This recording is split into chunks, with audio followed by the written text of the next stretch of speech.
Het jy al ooit verlore gevoel sonder 'n kaart? Dis wat voel soos om 'n projek te bestuur sonder 'n omvangsdokument. Dis jou projek se padkaart, die definisie van grense en verwagtinge om te verseker dat jy op koers bly en jou doelwitte bereik.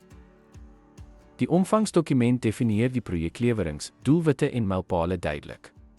Dit sluit die projek se beperkings, uitsluitings en beperkings in.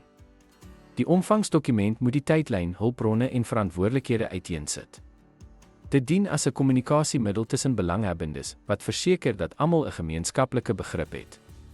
Dit help om omvangskruip te voorkom deur die projek gefokus te hou op ooreengekome doelwitte.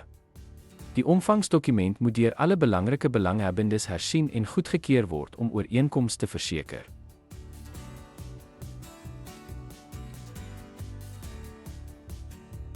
Dankie dat jy my dopgehou het.